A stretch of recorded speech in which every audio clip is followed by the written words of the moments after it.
What's up, and welcome to the Essence of Reality. You're watching the Osmos channel, and tonight is going into the 28th day of the Hebrew month of Nisan. 28 in Hebrew spells out the word koach, which means power, and Nisan, the month of the Exodus, is the month of miracles. So, the 20th of Nisan is an auspicious time for a lot of miracles to happen, especially the miracles of the future redemption. So to get started, let's explore a discourse by the Lubavitch Rebbe about the Exodus from Egypt and how it relates to the future redemption.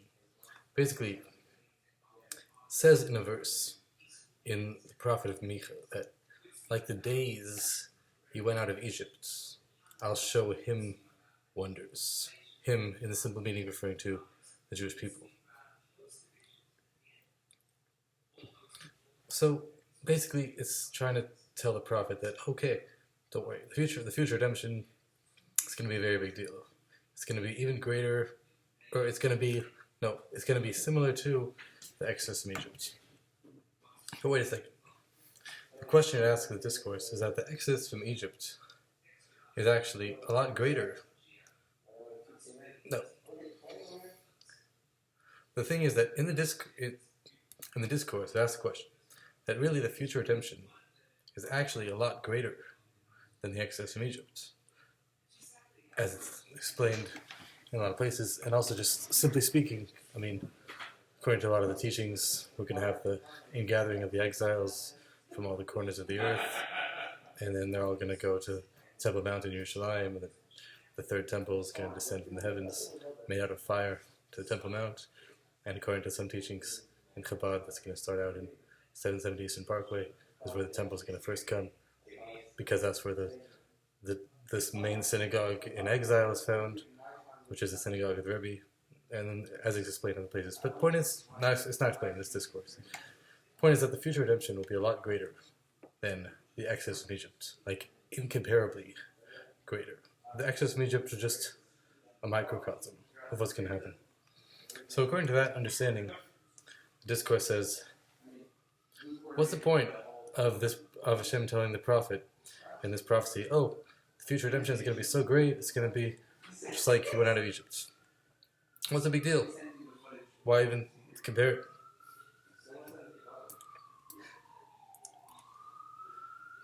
Not only that, but we're not even going to mention the Exodus from Egypt, according to some opinions, when Mashiach comes. It's going to be so much greater.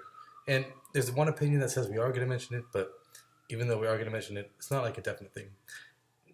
It's not like we're going to mention it because it's greater. It's just we're going to mention it in like a secondary way, basically. So imagine the future redemption is going to be so great. We're barely even going to mention the Exodus from Egypt. So why even mention it?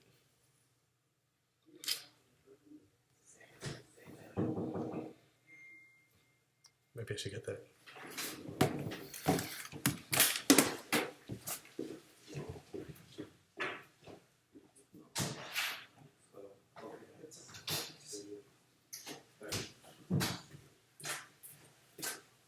What's up? People are sending restrictions in the offices. Where's that from? Yeah.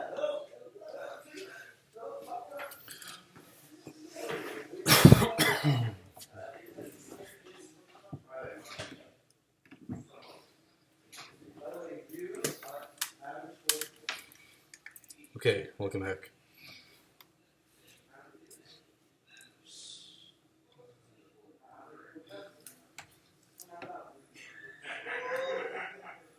Welcome back. So basically, the verse says, like the days went out of Egypt, I'll show him wonders. And again, him simply refers to the Jewish people, but it's like in a singular. But really, the Zohar says that him refers to Moses. So the discourse brings these opinions, and then it mentions, okay, what's really the connection between them? And that's where it starts out. That's where the redemption starts out as well. So then, the discourse pretty much summarizes everything in one sentence that doesn't explain anything, and then it goes on to explain it. So it says basically, speaking of miracles, it mentions miracles for whatever reason, even though I guess because like the days we went out of Egypt, I'll show them, the Jewish people, miracles. So first of all, we got to understand like what miracles actually are. So there's two different types of miracles. There's some miracles that are completely beyond nature entirely, like the miracles that were in the Exodus from Egypt, like the splitting of the sea, for example, wasn't just some tycoon wind. It says the nature of the water was transformed. Usually water flows downwards, but by the splitting of the sea, the water flowed upwards like a wall at a 90-degree angle, and the water was transformed into dry land, meaning even after the sea was split, the land underneath the sea, which is usually wet, was dry. And there's 10 miracles by the splitting of the sea. Very big deal. Not natural at all in any way whatsoever. And all the other miracles throughout the plagues and stuff in Egypt, like the plague of the blood, where the river turned to blood, etc. So those miracles completely beyond the natural order in every way. Nothing natural about them at all. That's one kind. But a second kind of miracle are miracles that the language uses are dressed up, are enclosed, invested in the ways of nature. Invested in the ways of nature. So just think about that. It's not actually nature. Nature is one thing. But then there's a miracle that's invested within nature. Which it'll get to what exactly that means. There's a miracle, and then there's nature, and the miracle is invested in nature. What exactly that means is a separate discussion. But before we get to what it means, first we break it up into even more categories. So when it comes to miracles that are invested in nature, meaning they work through the laws of nature, they don't totally nullify nature. So what does it mean? There's two different types of those types of miracles. One type of the miracles in nature are miracles that are in nature in a way that you realize that nature is only a garment, so to speak, for the miracle. But you still realize there's a miracle. Meaning, you realize there's nature, there's the laws of nature, and they function, and there's also the miracle. And you realize that really the main thing is the miracle. You can see that there's a miracle happening. But the miracle is just happening through the disguise, so to speak, of nature. Like it's causing the natural laws to change in a way that allow the miracle to happen. But you realize the main thing is a miracle. But you realize it's happening through the laws of nature. But the nature is not the main thing. You could clearly see the main thing is a miracle. For example, miracles of during Hanukkah, a few different miracles happened during Hanukkah, which, by the way, the miracle where the oil lasted for 8 days was supernatural, had nothing to do with nature at all, because oil doesn't last for 8 days, and totally miraculous. But the first miracle of Hanukkah was the fact that a few people won a war. I mean, it's technically possible for a small group of people to win a war. It's just not very likely. So the miracle was that they won, but it wasn't totally out of the laws of nature, because it's within the physical laws that a small group can win a large war, as opposed to the oil lasting for 8 days, which didn't make any sense according to any natural laws in any way whatsoever. So that's one miracle that happened in nature, through the garments of nature, meaning there's the miracle, but the miracle happened by integrating within the laws of nature, without actually breaking nature, as opposed to Exodus, where it had to break nature. And another example are the miracles that happened during the story of Purim. Purim was mainly a logistical miracle. There was a decree to do not good things to the Jewish people in the government, and then a bunch of natural events, so to speak, happened that nullified the decree.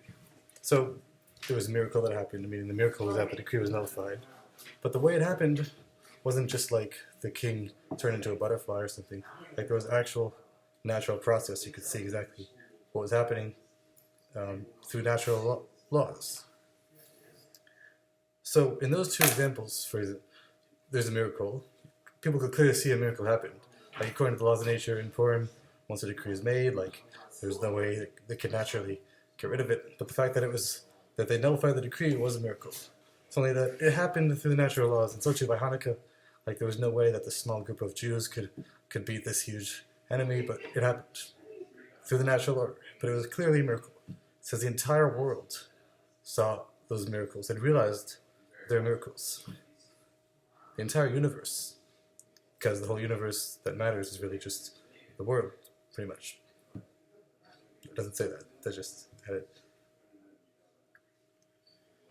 So that's one type of miracle that's in nature. But a second type of miracle that's in nature is in a way where there's a miracle and there's nature, but the miracle is so deeply invested in the natural order that you don't even realize there's a miracle. You don't even realize the language uses that. You don't even realize that the garments of nature, meaning that the natural order, are garments for the miracle. You just see nature. I mean, by the first type, you realize, okay, there's a miracle, and the miracle is dressed up, disguised in nature, and you realize that nature is only disguised for the miracle. Nature is only like a vessel through that the miracle is working through. But you can clearly see the main thing is just a miracle. But the second type is you don't even realize nature is a garment. Meaning you don't even realize for the miracle. You don't even realize that there's a miracle at all. It just seems like natural things are happening. But it's not just natural. There's actually a change that's taking place, which is a miracle, which is causing the laws of nature to change in a certain way. And some examples of this, it mentions, it says, for example, someone's like walking on the road, and then he was about to like be bitten by a snake, but then something happens, and then he ends up not being bitten by the snake. Like I forgot what exactly the example was, but let's say like a tree falls down on the snake without him even realizing. So the point is that there's a lot of things that happen that we don't even know that they're happening, but they are miracles. Or a lot of things that we just think are just happening naturally, but then only after a long time you realize that all these things are only happening only in order for one little thing to happen, which is miraculous. But the point is, when the miracle is happening, we don't actually realize that it's a miracle. That's the second type of miracles in nature. Okay, so now we've pretty much figured out what miracles are. And this is all in order to explain the verse. It says, like the days went out of Egypt, I'll show them wonders, which wonders we're assuming is the same thing as miracles. I'm not sure if it could mean anything else, but I guess that's what it means here. So miracles that are totally beyond nature, like splitting the sea, nothing natural about it, and then plagues from Egypt and other miraculous things. Like this, another example like given somewhere else is the resurrection of the dead. It says that we don't understand how it's going to happen. It's just like you see a dead body or a skeleton, and all of a sudden it just comes back alive, like totally miraculous. No way to calculate it, no way to explain it naturally. So a bunch of these natural miracles, so that's one category. Then other things that happen where it's like a miracle that happens, but it's still like within the natural laws. Like you could see, it doesn't break any natural laws. Like if someone's saved from a wall, if a wall is about to fall on someone, but let's say like there was a tiny little hole in the wall, and then that hole happened to land right where they were, so they were saved. Or if bandits came to someone, and then they're about to rob them, but then let's say something happened and the bandits just ran away.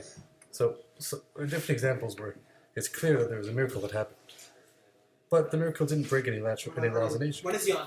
You realize that the main thing is the miracle, and nature is just like, it's just there just for where the miracle happened. And then the third type is a type of miracle that's so deep that you don't even know that it's a miracle. But it is a miracle. It's not the same as nature. So that's the three categories.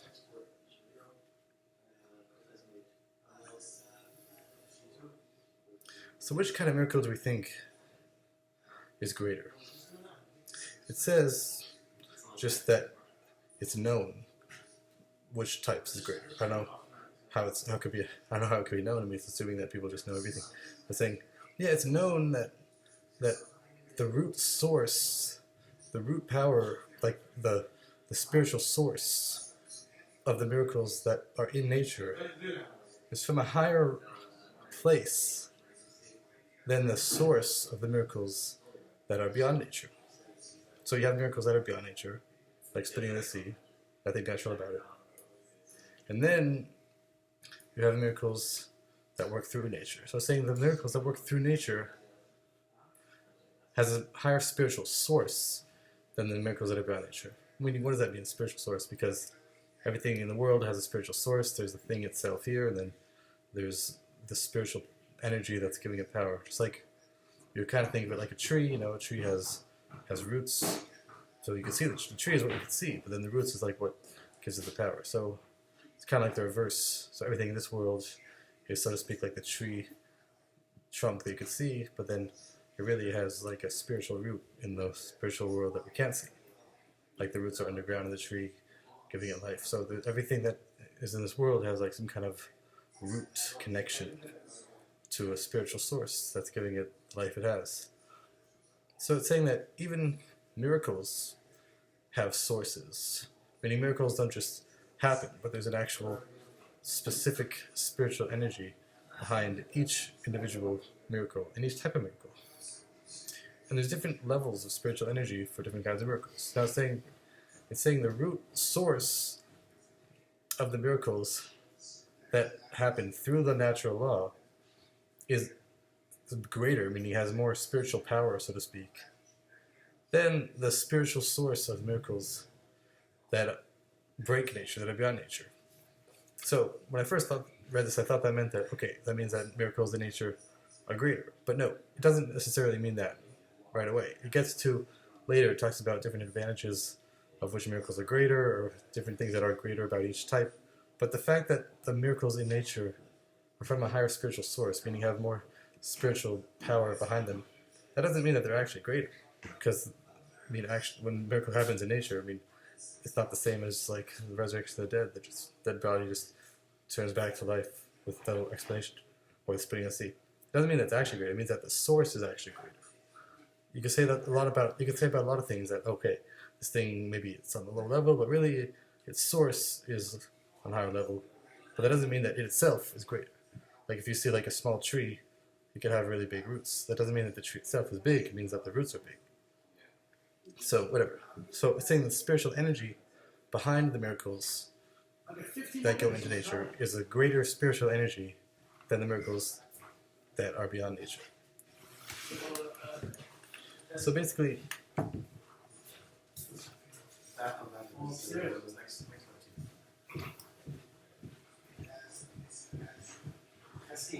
and the more that a miracle goes into nature, the more its spiritual source is greater. So we said before, there's miracles beyond nature, like splitting the sea. Then there's miracles that are in nature, where meaning like a miraculous thing happened, but it's within the natural law. No laws of nature are broken. And then we said within that second type, there's two types. Either you realize that the miracle happened, but the miracle only happened through nature, meaning you realize nature's there, but nature's not the main thing. And then the second type is a type of miracle that's, you don't even realize it's a miracle, even though it is. It's not the same as nature.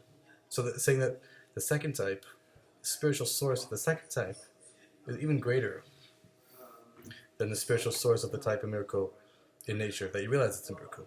Meaning the more the miracle goes into nature, the more the miracle is integrated within the laws of nature without being miraculous, the more intense spiritual energy of that is. For a reason, it just says, it doesn't explain why, it just says it's known, assuming that everyone just knows that automatically. I guess it's a lot to know, I guess. Other places explain why specifically. It doesn't have to be like that. It could be like a lot of other ways. But it gets into a little bit why. Right now it's just saying that it's known that it is, like, obviously. The more the miracle goes into nature, the more spiritual source it is. Simply because, like, okay, the more something can go down and the more natural it can look, it means, like, the more power it has. If it just has the ability to only, like, break nature, then it doesn't really doesn't really have the power to even cause nature to change, which is like an even greater thing, which gets into later. But as of now, we're just saying it's no. It doesn't even get into how we even know that. But saying the spiritual energy that's in a miracle that's in nature is even greater than the energy for a miracle that's beyond nature. For whatever reason, it's just known.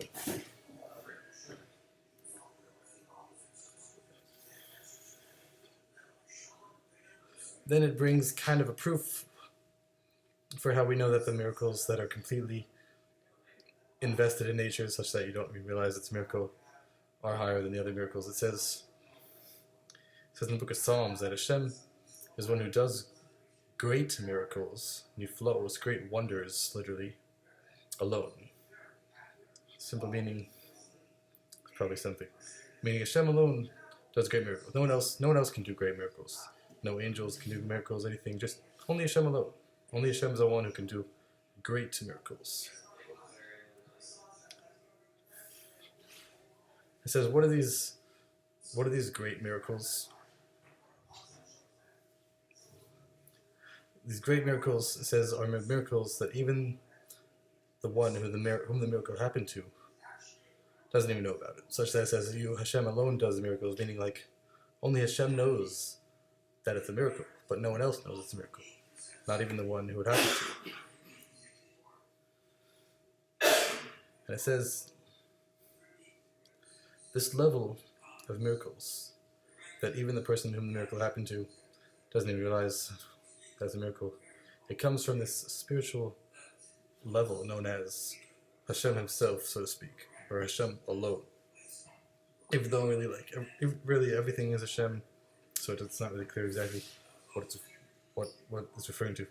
But the point is, you could say maybe Hashem works in a way of limiting himself through other things, maybe, but saying, when you say Hashem alone, it's just Hashem directly, with nothing else. And that's why Hashem himself, only Hashem knows that a miracle happened, meaning no one else knows about it. I mean, it doesn't say if the angels know about it, that's another issue, but apparently no one else, no other people know about the miracle, even the person who the miracle happened to. It's like a hidden miracle that's not known, because it comes from Hashem himself, who's beyond everything.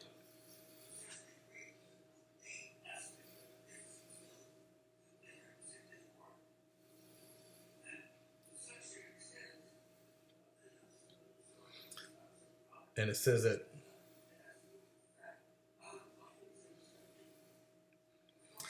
so now it goes back into the verse a little bit. It says, like the days when out of Egypt, I'll show them wonders.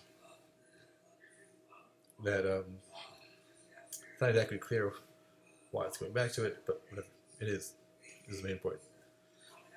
That says, the fact it says that I will show them wonders implies that, I mean, it could have said, like, in the future redemption, it says, like, you went out of Egypt, I will make new wonders. But no, it says that just like the days you went out of Egypt, I'll show you guys wonders, which implies that the miracles are really happening now anyway. There's a lot of hidden miracles happening now. But somehow, in the future redemption, he's going to show the miracles that are already happening now.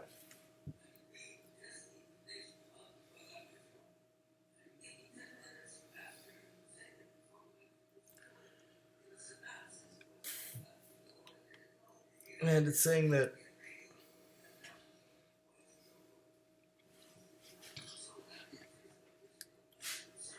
in the past, in Egypt, whatever it means, that Hashem took his court of angels with him to do some of the miracles. It doesn't say which miracles.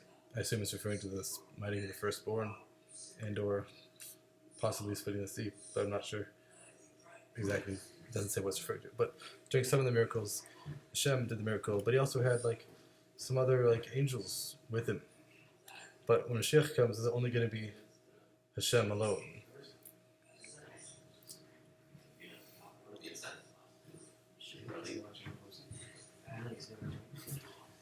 And it says that the miracles that happened in the land of Egypt, they happened from Hashem, obviously, but they happened in a way that the miracles flowed down, so to speak, through the court of angels.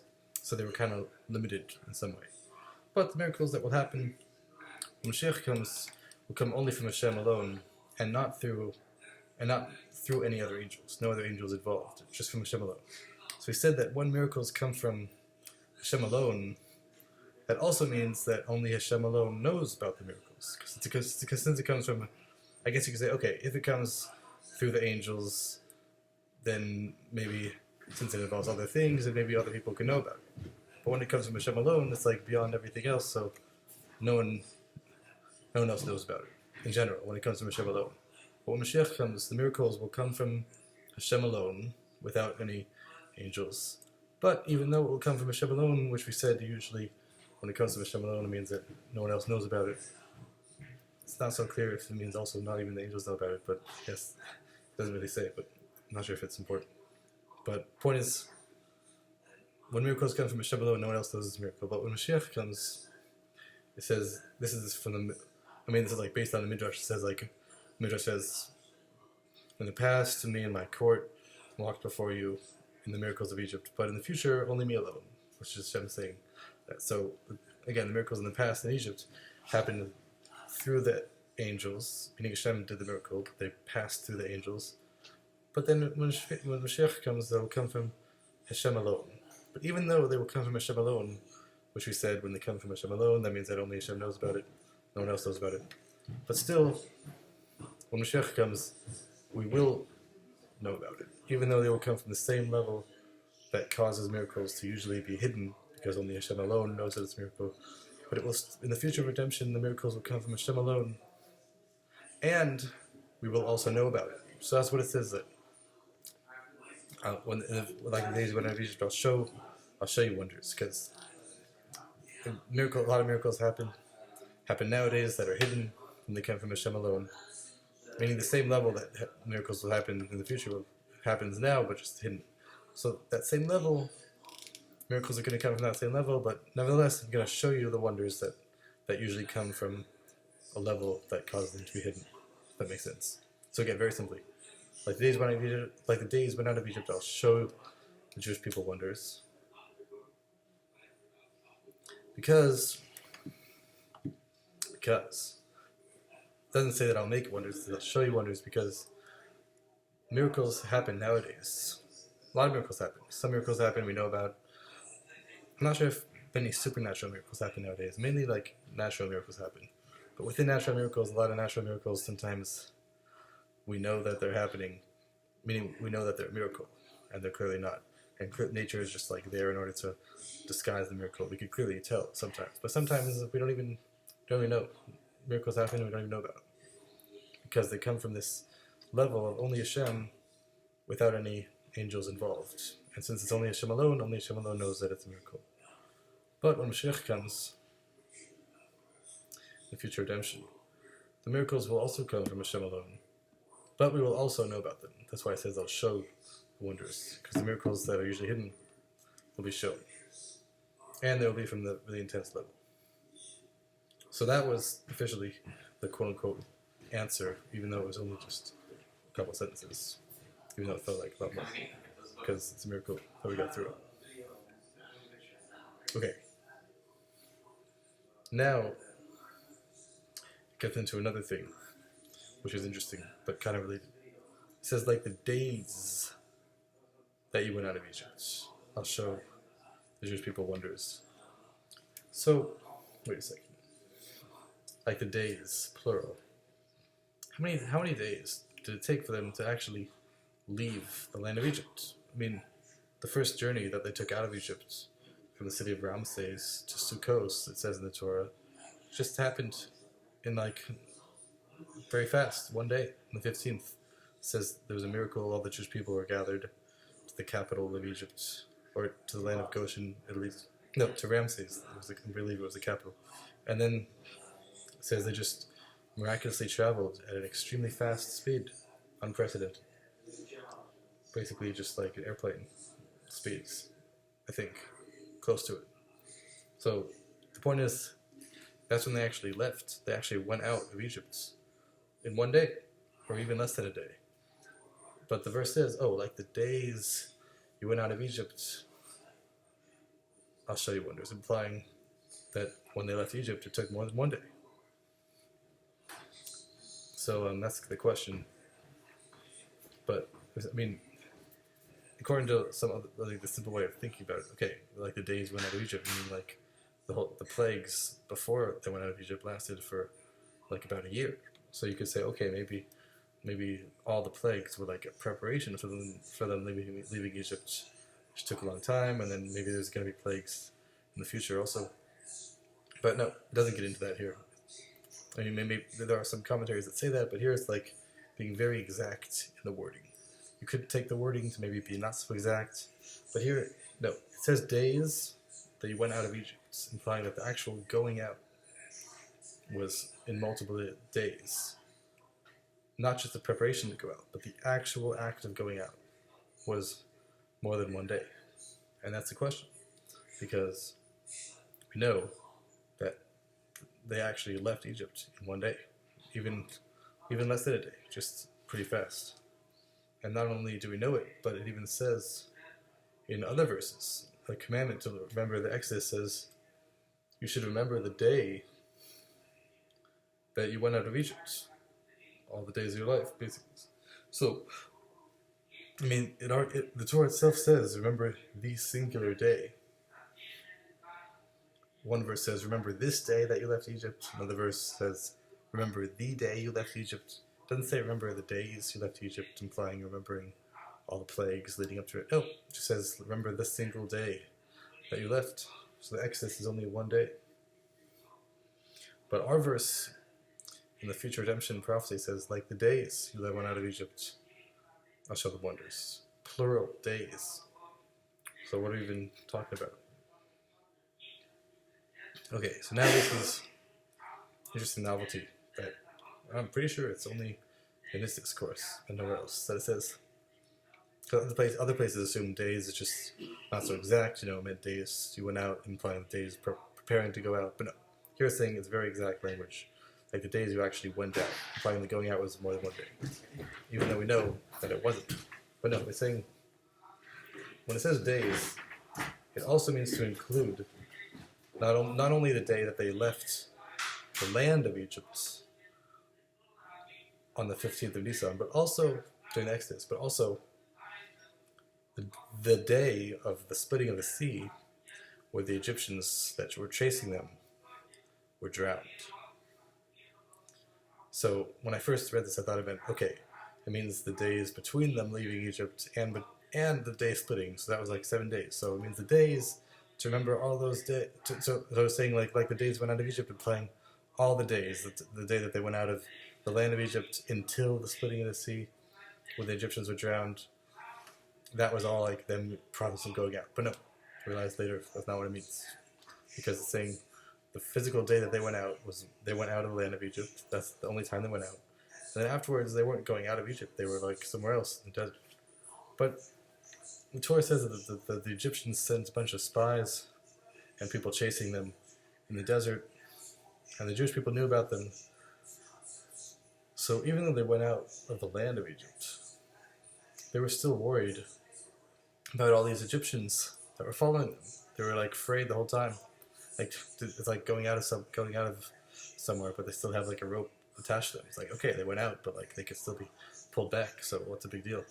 So they went out of the land of Egypt, sure, but they had all these Egyptians following them. So I mean, are they really out? I mean, in a way, yes, but in another way, no. So they went out of the land of Egypt during the Exodus, and then 7 days later, at the splitting of the sea, they went out of Egypt a second time. Even though they weren't actually in the land of Egypt, they were in the desert by the sea. But it says when the Egyptians were drowned, then it says they went out of the fear of Egypt. So it's like a more metaphorical meaning of going out of Egypt. They didn't go out of the land of Egypt, but they went out of the fear of Egypt. And the Egyptians were kind of had the grasp on them, even though they already left the land. They had some connection to the Egyptians, but they left all connection to Egypt, all fear of Egypt.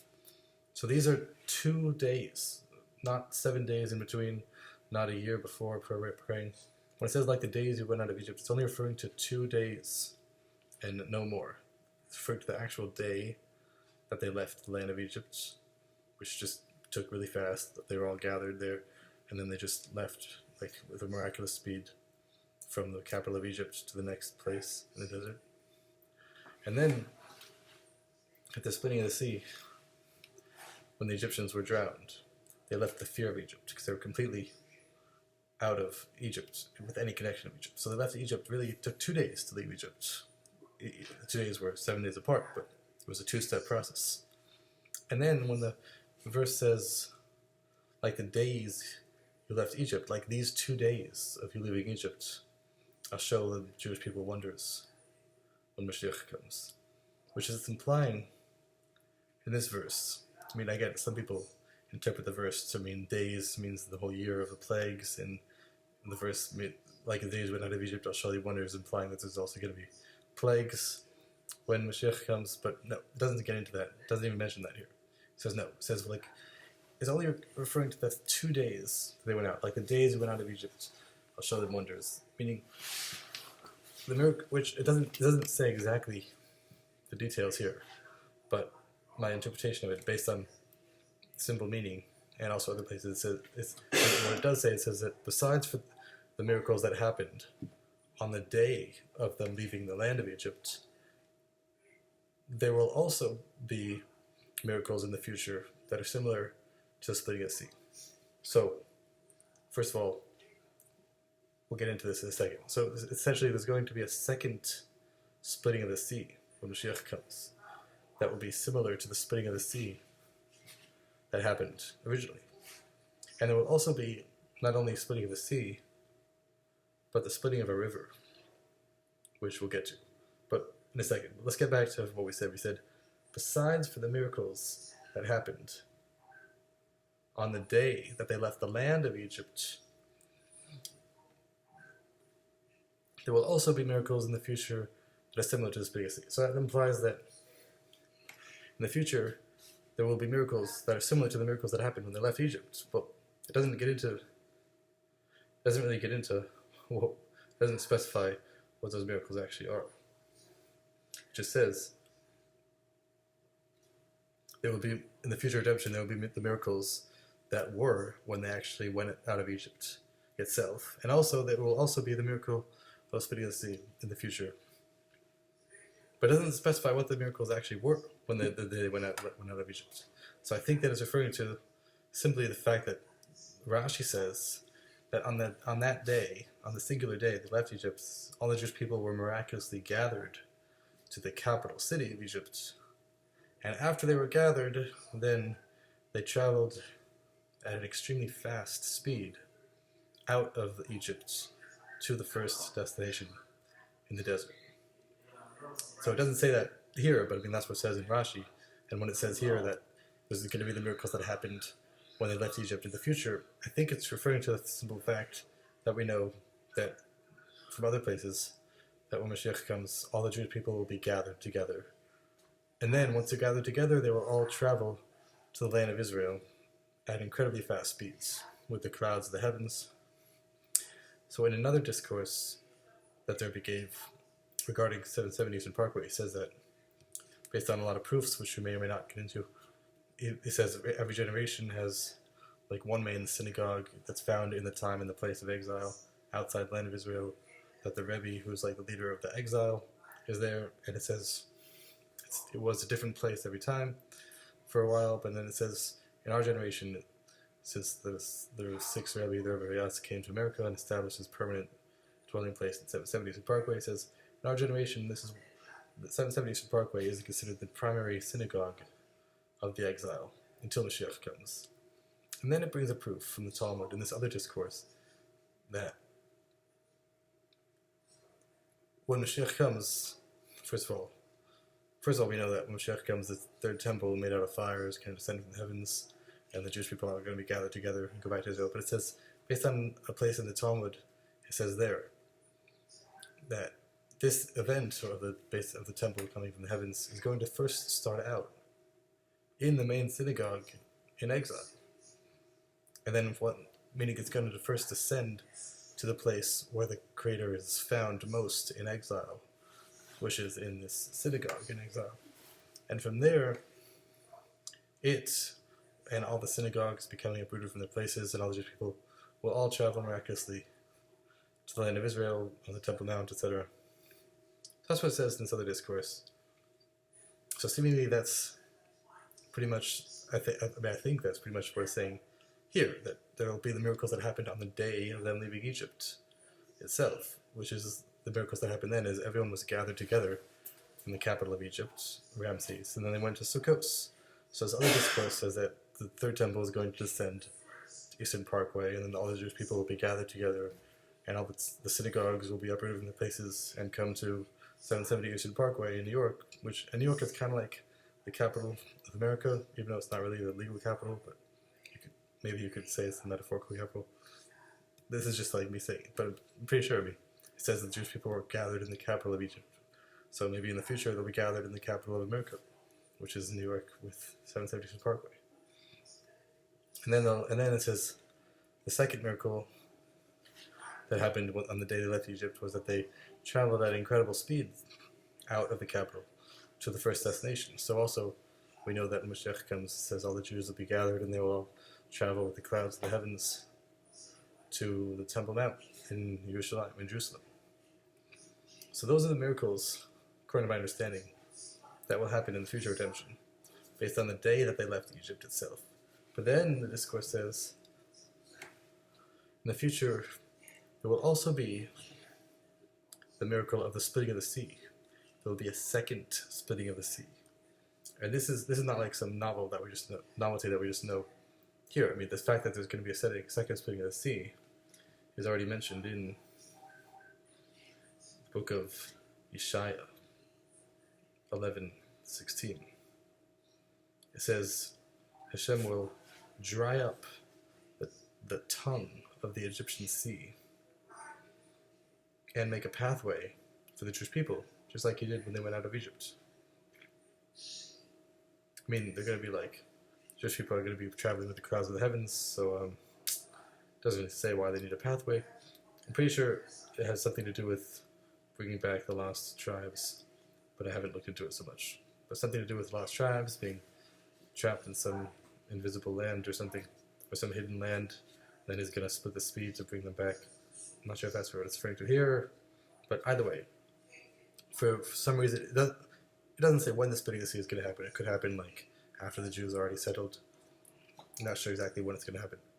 But the point is, at some point, when Mashiach comes, there's going to be a new splitting of the sea. Same implies that it's the same sea that was split then. The Egyptian sea is going to be split again.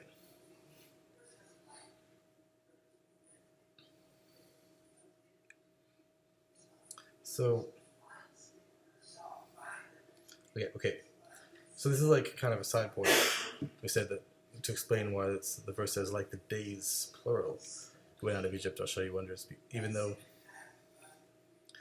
the actual, as we mentioned, the original question was, even though the actual leaving Egypt was only one day, because it's really leaving Egypt was 2 days. First they left the land of Egypt, and then they left the fear of Egypt through the splitting of the sea. So it says it says in the future there's going to be the miracles that happened when they left the land of Egypt, and there's also going to be the miracles that happened when they left the fear of Egypt at the splitting of the sea, which is alluding to the other prophecy of the splitting of the Egyptian sea. So a lot of miracles. The point is, there's going to be miracles of ingathering the exiles, according to my understanding of it, and then which happened on the day of Egypt itself. And the fact that the Jewish people left Egypt at extremely fast speeds. And also, when Mashiach comes, they're going to be gathered miraculously together and then miraculously travel out.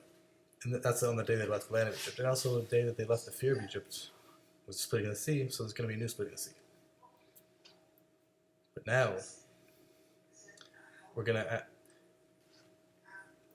This was seemingly a side point, but really, this idea, the allusion with an A, to the splitting of the sea, when it says, like the days, is in the same verse when it says that I'll show you wonders, which implies that the miracles that usually are hidden in nature, and only Hashem knows that the miracles will be shown, meaning miracles will still happen in nature, but we'll realize that they're happening, whatever that means exactly.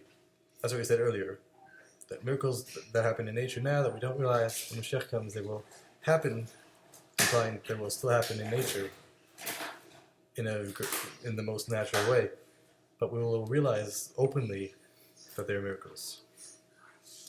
But now, the same verse also says, okay, I'm going to show you these natural miracles totally in nature, not beyond nature at all, but we're going to realize the miracles.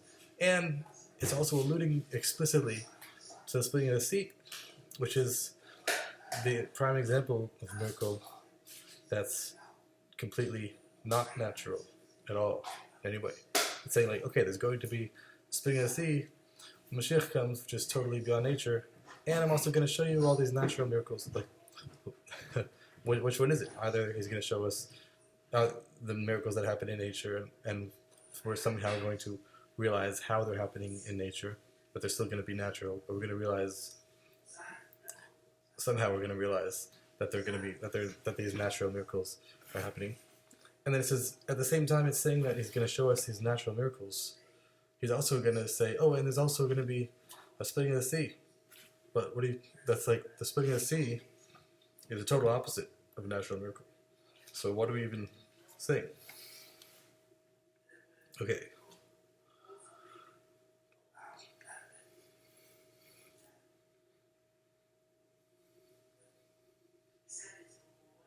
Now we're going to get back to what we said earlier. We said that, let's get back to the original types of miracles. Remember we said the miracles beyond nature and then miracles in nature, and the miracles that are more invested in nature, meaning miracles that happen through the mechanics of the laws of nature as opposed to breaking nature. Those miracles that happen in nature are from a higher spiritual source. We said they have more energy behind them than the miracles that just break nature. And now we're going to explain why that is. Because seemingly, a miracle that is totally beyond nature, like splitting a sea, water just flowing upwards like a wall, 90-degree angle, and the resurrection of the dead, where skeletons just miraculously reformed into fully living people without us knowing. Seemingly those are like a lot greater. Seemingly those have like a lot more, so to speak, power behind them than miracles that are in nature. Meaning, I'm not necessarily talking about greater or not greater, because those words can be kind of debatable. We're talking about which ones have more spiritual power behind them. Like what takes more power to make? It either takes more power to make this or that. I'm not talking about which one's actually greater, because it could take more power to make something that's less. But we're talking about which one takes more power to make. Obviously, everything's happening from Hashem, and really Hashem doesn't need any power. But we're talking about, like, relatively speaking, how Hashem makes the world. Hashem chooses to make the world, like, in a way where things have power behind them. There's life in a person, life in a plant, whatever. So everything has, like, certain life force. We're talking about the life force of miracles. Which type of miracle requires more force, so to speak, in order to work? So, I mean, one might think, again, that miracles that break nature, that are totally beyond nature, like splitting the sea, would take more spiritual force to work. But no. Now it's explaining why miracles that work through the laws of nature have more spiritual power. They, so to speak, require more power than miracles beyond nature. And I say require just as a broad term, because Hashem doesn't require anything, but just talking about like how Hashem runs the world, it looks like as if it requires. The point is, the miracles that are in nature are from a higher spiritual source, meaning they have more spiritual power. So to speak, they need more spiritual power to function than the miracles that are beyond nature. Now it's going to give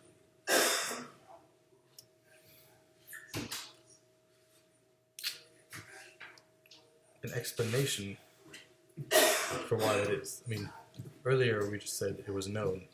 When we didn't explain why. We said, oh yeah, everyone knows about it. But now we're explaining why.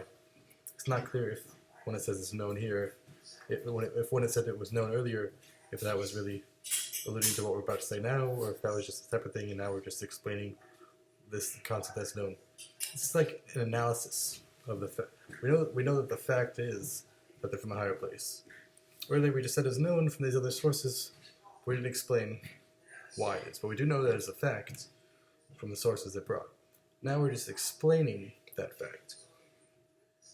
So it says one reason is that, like, why does it require, so to speak, more force, more power to make a miracle in nature rather than a miracle that breaks nature? Because when it comes to miracles beyond nature,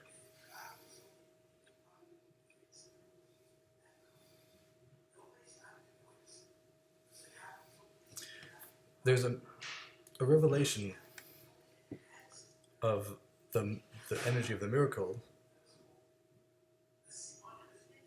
which causes nature to break. So first of all, it says all miracles, even natural miracles, meaning even the miracles in nature and even supernatural miracles, all of them are a revelation of Hashem's infinite light. There's possible to have limited light, which is the source of nature, but the concept of Hashem's infinite light is what causes nature to change in some way. So now we're saying that infinite light could cause nature to change in a couple different ways. So saying when it comes to miracles beyond nature, the infinite light that causes the miracle to happen, and again, all miracles, natural, supernatural miracles, all the miracles happen through the infinite light, not the limited light. Limited light is only source for nature. All the miracles happen through the infinite light. The question is only through which method is the infinite light revealed, and depending on that method, the miracle is either supernatural or natural. It's not necessarily the same infinite light. There could be one is like a higher level of the infinite light itself, but it's not. There's a distinction between limited light, which is the source of nature, and the infinite light, and even different levels of the infinite light. But infinite light, which is the source of miracles. So we're saying when it comes to the miracles that break nature, the revelation of the infinite light, which is behind all miracles, but the way it happens in this case, that infinite light is revealed, so to speak, like this infinite light. It's like a burst of this infinite light that just shatters nature totally. It causes the laws of nature to be nullified. And meaning nullified, meaning like water just flowing upwards, which never happens, or dead bodies just coming back to life without any explanation. So this infinite light just like bursts in the world, so to speak. And then the miracle then through the miracle, this revelation of the infinite light, which is the miracle, then nature just like goes away. Meaning it goes away in the specific detail that the miracle is there. Because the miracle, definition of a miracle is that it's only a specific thing. Obviously, the world still functioned. When the splitting of the sea was happening, like the world was still functioning, like plants were still growing. There's still laws of nature in the world. But the point of the miracle, a supernatural miracle specifically, is that a change happens in a specific part of nature. Doesn't nullify the entire world. It's just a miracle happens in a specific place and time. So when a miracle is beyond nature, this infinite light that's beyond the universe and beyond all the universes, it's revealed in a way that nature is totally nullified in the specific detail that the miracle is happening. But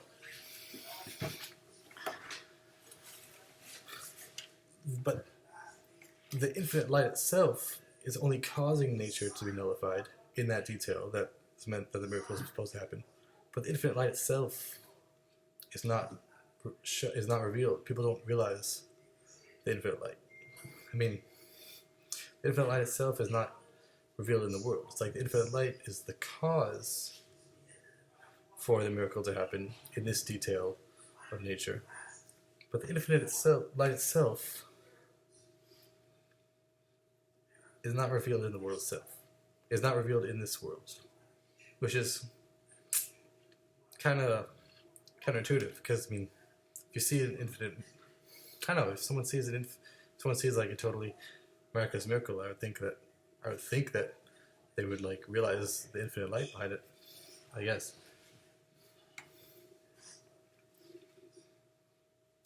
I don't know. I mean, it says in the split of the sea that everything opened up, the whole world opened, like the spiritual worlds opened up, and they were able to see like all this like spiritual light and stuff. I mean, it seems like they would be able to see the infinite light when in supernatural miracle happens.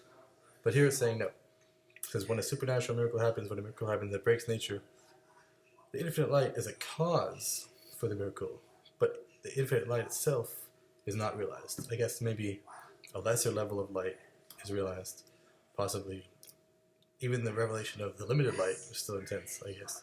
Again, limited light is the source of laws of nature, which are constant everywhere, while supernatural light, while infinite light is the source for supernatural miracles which happen only in specific places and times. Point is in saying that when the infinite light is revealed in this world, then that detail of the nature that it happens in is nullified, but this infinite light itself is not revealed. Infinite light is only a cause for the miracle, but it's not actually revealed. It's not drawn down into the world itself. But when it comes to miracles that are in nature, things are a little different. So as mentioned, all miracles, both miracles that break nature and miracles that happen in nature, are a revelation of the infinite light, not the limited light that causes nature to happen, but the infinite light. But they just happen in different ways. As we just mentioned, when it comes to miracles beyond nature, that miracles that break nature, the infinite light is revealed in the world in a way that it only causes a specific part of nature to be nullified. But the infinite light itself is not found in the world at the time of the miracle. It's like that which causes the miracle, but the light itself is not found in the world. But now, we're talking about when it comes to miracles that happen in a way that influence the laws of nature to change a little bit in a specific detail of whatever miracle is happening. So in that second case, the infinite light, which happens through all miracles, including natural miracles, that infinite light that's causing the miracle to happen, which meaning causing the laws of nature to change themselves in a specific way, in a specific place and time, to fit the details of the miracle. That infinite light is actually found in the world itself.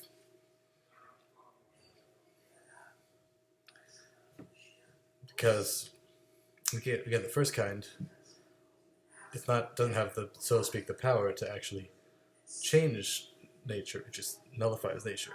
I mean, you could say maybe it's I know it sounds like it's changing nature. I mean, when it comes to splitting the sea, we say that the nature of water usually goes down, but it was changed to go up. But so maybe you could say in one way that nature's changing, but no, because the standard nature of water is always to go down. So if there would be a natural miracle, it would have happened in a way where the nature of water was still to go down, but maybe it could have split in a way that it could have somehow split anyway. But no, when the actual splitting of the sea happened, it says the nature of water, the pre-existing nature of water, which is to go down, was completely nullified, and water traveled upwards in a totally miraculous fashion. So the laws of nature themselves were broken, and the infinite light was not found in the world itself. It just caused the nature to be broken, but the infinite light was not found. Not exactly sure. Doesn't really explain why the infinite light is not found in the world itself. Just says that it wasn't. When it comes to natural miracles that happen through the laws of nature, meaning miracles that happen in a way that cause a specific detail of nature to change in a specific place and time. It says when that happens, the infinite light that causes the miracle is not only a cause for the miracle, but it's a cause for the miracle, and the infinite light is found in the world itself. Now we're going to explain that at some level. It says,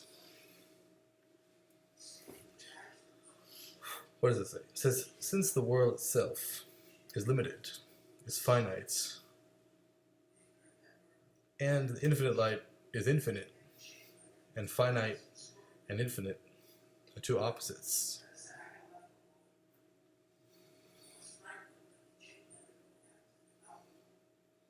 No, this isn't an explanation. This is just the results of it. Since the following is not an explanation.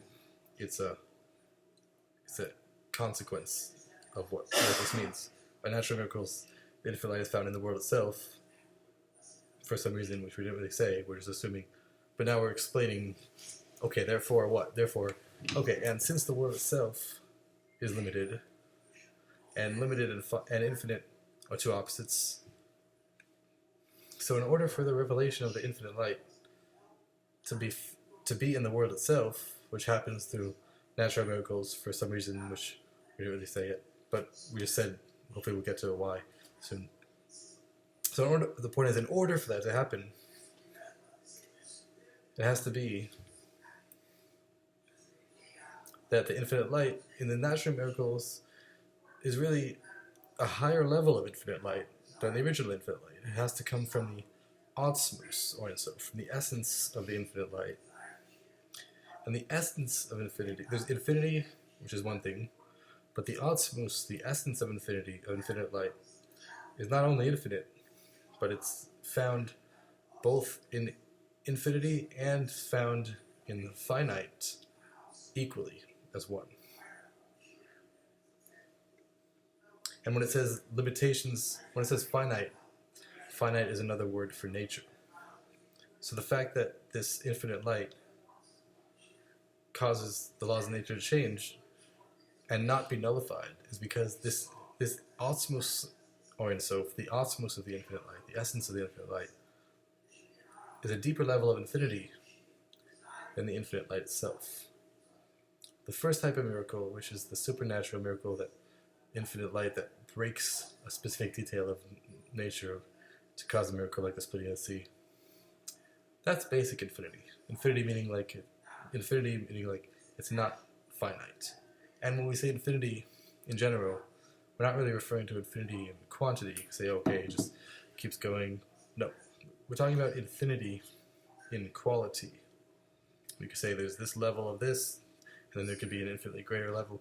We're talking about infinity in quality in general, generally speaking. So the point is, there can be infinite light that's just only infinite, but it's not finite.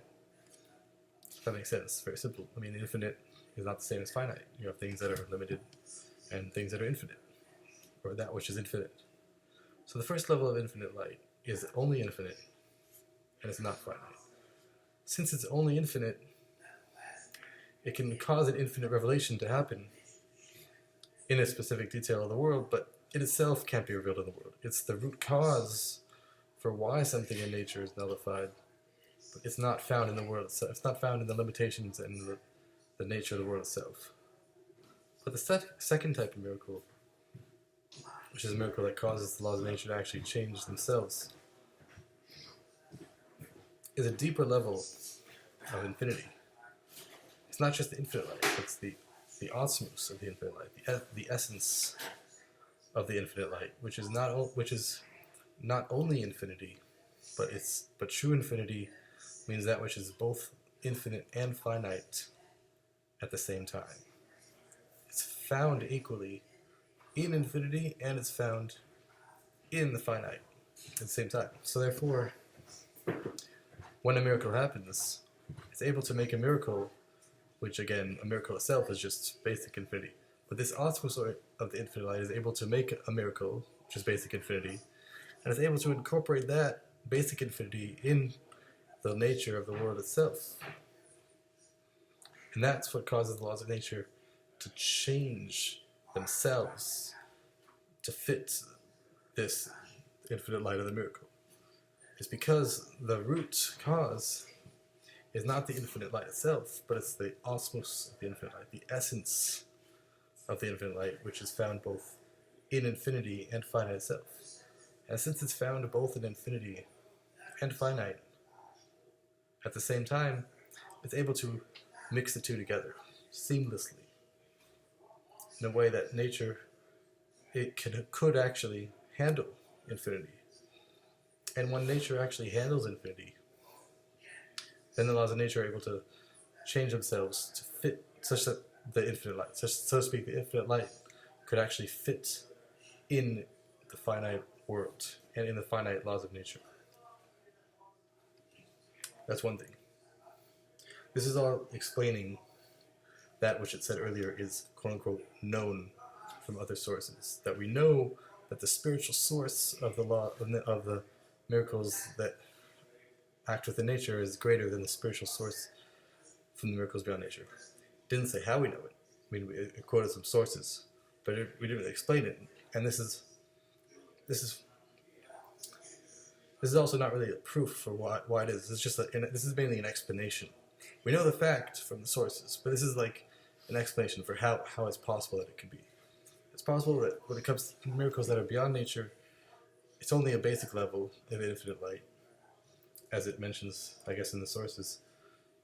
But then when it comes to the miracles that work within nature, it's not just the infinite. It's not only infinite, but it's also beyond infinite, meaning beyond basic infinite, which is true infinite, which is found in both finite and infinite at the same time, and it's able to mix the two together.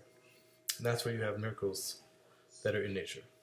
And it says that also happens in two ways. Either it could happen in a way where people realize a miracle is there, but they also realize that the laws of nature are there, but they realize the laws of nature are only a disguise for the miracle, as we said. Or it can happen in a way where people don't even realize it's a miracle at all, and they think it's only nature.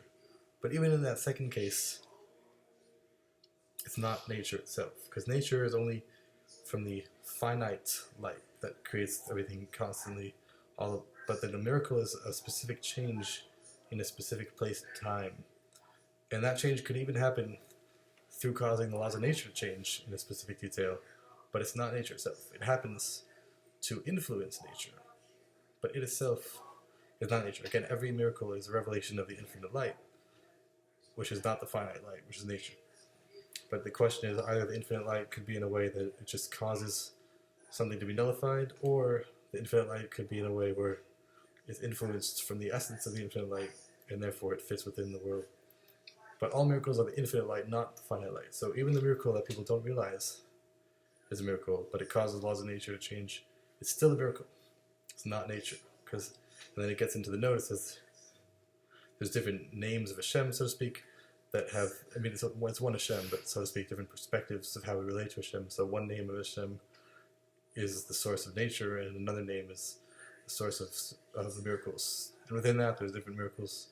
But the point is, different names, different sources. Miracles in nature is not the same thing. Even the miracles that happen in nature, not the same. So, point is, that's one thing. One explanation for why the spiritual source of the miracles in nature is greater than the spiritual source of the miracles beyond nature. It's because, again, it's not a proof for how we know it. It's just like an explanation for how it happens. For how it happens. That it happens because through the miracles in nature, in order to combine finite and infinite, it's through the essence of the infinite light, which is found both in infinity and finite. And it can combine the two. As opposed to the basic supernatural miracles, it's just basic infinity. And it's not the essence of the infinite light, just the infinite light. So to speak, it comes from a lower spiritual source. Now that's one thing. Now let's take a second explanation for why the miracles that are in nature have an advantage over the miracles beyond nature. Even though that's the language he uses in the discourse. Even though we started out by explaining why the root of miracles in nature is greater than the root of miracles beyond nature. We didn't say anything about advantages, not advantages, because again, just because something has a higher root doesn't mean that it's actually better. It just means that the source behind it is better, but it itself could still be lower. So earlier we were explaining why the root of the natural miracles is greater than the spiritual root of the supernatural miracles.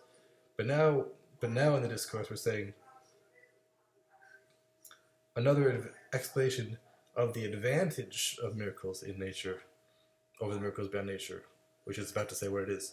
The point is, earlier we were talking about explaining why the root of the natural miracles is higher than the spiritual root of the supernatural miracles. But now we're talking not about the root or not root. We're just talking about the advantage of miracles that happen through nature, regardless of what root they have. Meaning, according to what it's about to say, it doesn't matter what root we're at. We're just talking about advantage.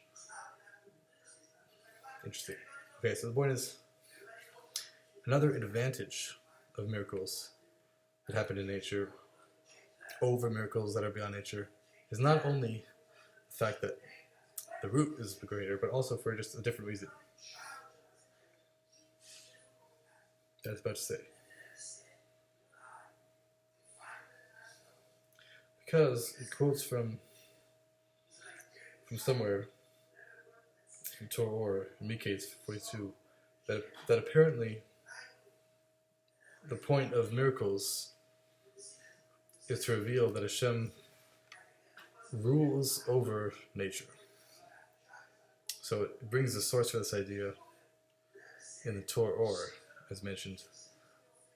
So it's assuming that seemingly saying that that's like the source, but apparently there's this idea that we know from this source, I guess, that the whole point that miracles, the whole idea of miracles, is just to show that Hashem rules over nature.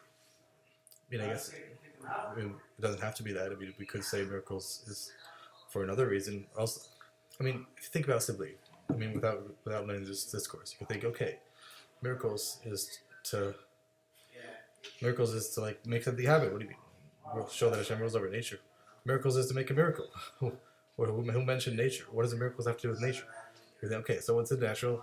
I mean, the simple way of understanding miracles is like someone is in like a, so to speak, natural circumstance. Then they're like praying to Hashem for a miracle. Like, oh, do a miracle. Like, get me out of this natural circumstance. But, okay, I guess it's related. Because if someone is praying to Hashem to get them out of the natural circumstance they're in, and then they're praying for a miracle to happen, that means that they're praying for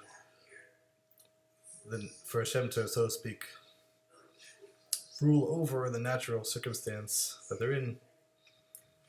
I know, it's kind of back and forth. Because really Hashem runs nature also, according to his will. You don't need a miracle, necessarily, for Hashem to run nature. I mean, Hashem runs nature constantly, all the time. And a lot of things happen. Hashem could also direct things without a miracle. Not even through a natural miracle. Like it says when people like just do Torah mitzvahs, then naturally good things happen. It's the same laws of nature. It's not a miracle, but it's just part of the natural. It's possible that Hashem could help someone completely naturally, meaning not even through a natural miracle. It could just happen only through the regular laws of nature. But no, apparently a miracle is, I guess when someone prays to Hashem, they're asking for Hashem to change the natural order. Even though Hashem could save someone through the natural order, meaning not even through a natural miracle. He could save them just through the regular natural flow of events. But a miracle is to, so to speak, change things, change the normal flow of how things usually work, and work beyond the system. So the point is that it says in this source that the whole point of miracles is to show that Hashem rules over nature. It doesn't really explain what that even means. I mean, it says the source. Other places, it says that one of the points of a miracle is to show that Hashem really runs nature the whole time. Because it says nature, really Hashem is running every detail of nature all the time. But if Hashem wouldn't change anything in nature, if nature just happened the same all the time, then maybe someone would make a mistake, and maybe they would think that the world is running itself. Because it's just same things happening. So that it says, in another place it says that Hashem occasionally makes a miracle, meaning makes a change in the laws of nature, to show that even the nature that's happening the whole time is from Hashem. So that's what it says in another place. But here in this source, note 23, that we're saying in this discourse, we're saying that the whole point of miracles is to show that Hashem rules over nature. Meaning doesn't say that the point is to realize that Hashem runs nature all the time. It says that Hashem can rule over nature, meaning like a king who's like decreeing something, has the power to decree something. So to speak, I guess the simple meaning is you have a miracle that just like decrees something against nature, and whatever is happening in the natural order just stops, and either we're going to get to that in a second, but either stops completely or adjusts its normal path to fit the miracle. But it doesn't say the reason for miracles is to show that even nature itself is run by Hashem, which is another place says that. It just says here the whole idea of miracle, and it doesn't even bring that many sources. It just brings only one source from the Torah or that says the whole idea of miracles is to show is that through the miracles it's revealed, it's known that it's shown that through miracles Hashem rules and dictates over nature. But I guess I'll have to look up the source in more detail to really do that. But the point is, as of now, apparently we're establishing that that's like the whole idea of why miracles happen. Miracles don't happen to show that Hashem, apparently, I mean, in other places it says that they happen to show Hashem runs nature, but here we're not getting into that. We're saying they happen to show that Hashem can rule over nature. I mean, I guess people who don't necessarily know that Hashem runs nature, they think that nature is just happening on its own, and then they mistakenly think that Hashem is like, when the miracle happens, then Hashem is like intervening in something else that's not really his. Okay, the point is, but really Hashem runs nature also. But the point of miracles is to show that even though Hashem runs nature, but Hashem also rules over nature. I don't know exactly. Okay, I guess it's fairly simple. We'll see. So the point is that this idea that Hashem rules over nature, even though Hashem also runs nature, but the point is that the idea that we realize that Hashem rules over nature, that is shown through miracles, is more apparent in the miracles that are invested in nature, which is kind of counterintuitive, because you would think, okay, maybe the natural order is that water flows down, so if Hashem makes a miracle that water should flow up, that would seemingly show that he rules over nature. So nature is saying this, and then Hashem's just decreeing, no, water should flow up, and then it flows up. That's like by the supernatural miracles. But no, we're saying when it comes to miracles that happen through the natural order, without breaking laws of nature, that shows that Hashem rules over nature more than these supernatural miracles show that Hashem rules over nature. Because when it comes to the other supernatural miracles, it says that we realize Hashem's dominion over these miracles that are beyond nature. We realize his dominion is only that he has the ability to disrupt and break the natural flow of nature, as mentioned. By like splitting the sea, he's like totally disrupting the natural flow of water. Instead of flowing down, it should flow up. But when it comes to supernatural miracles, he's only breaking nature. When it comes to miracles that are in nature, we don't just show that Hashem breaks the nature. We show that the infinite light, which again is the source of miracles, is ruling over nature itself, such that the nature should act in accordance with his will. You could think of the laws of nature like limbs of a body, so to speak. So I don't know if you could really think of it like that. But there's different ways that the brain could like rule over. Okay, it's gonna get to that later. There's different ways that a person can like rule over the limbs of the body. Either they can like just force themselves to do something, even if they don't want to, or they can do something because they want to do it. So it says later that when Hashem, so to speak, breaks nature, I mean, you could think of nature as like the limbs of the body. So Hashem controls everything constantly. Nothing is outside of his power. So breaks nature, he just like causes the laws of nature, just forces them to do something that they're really not set up to do. Just meaning Hashem's constantly guiding them every second. So saying the fact that he breaks the laws of nature means he's just, so to speak, a person's limbs, he can move however he wants. So Hashem moves the limbs of nature just to be in a way that not set up to be. That's in the supernatural miracle. But when it comes to a miracle in nature, it says it's as if the nature is in accordance with his will. Meaning, it says later, it's like as if someone like does something not because they're forcing themselves to do it, but because they want to do it. So it's like when a miracle happens in nature, it's, so to speak, as if nature like wants to do what the miracle is meant to accomplish. It's not that the miracle causes nature to do something that it's not supposed to do, because if nature just changes what it's set up to do, then it's just like forcing itself to fit to do whatever the miracle wants. But no, in this natural kind of miracle, it's as if the nature, so to speak, changes itself because it wants to do whatever the goal of the miracle is. If that makes sense. So that idea that nature, that the miracles in nature, so to speak, cause nature to act in accordance with his will, with Hashem's will, because, so to speak, it's as if the nature like wants to act in that will. That shows that he rules over nature in a greater way. Because if Hashem would just nullify nature, then that wouldn't show that he could also rule over what nature, so to speak, wants. But if he could make a natural miracle in nature, it's as if the whole nature itself is totally ruled over. Not only the way that nature works, but even like the whole essence of nature. It's as if the whole like want of nature just like fits itself to fit the miracle. If that makes sense. It's saying here, because it says in the note 24, it says, when a miracle happens through nature, this shows the dominion of Hashem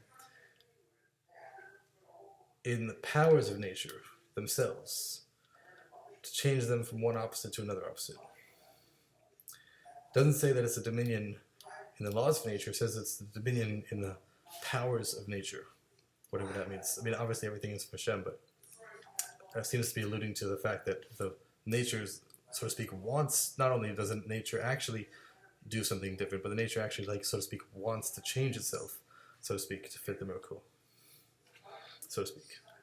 Okay. Now, let's leave it there for now. There's a lot more to be said. Hopefully we'll continue. But that's a lot to miraculously contemplate.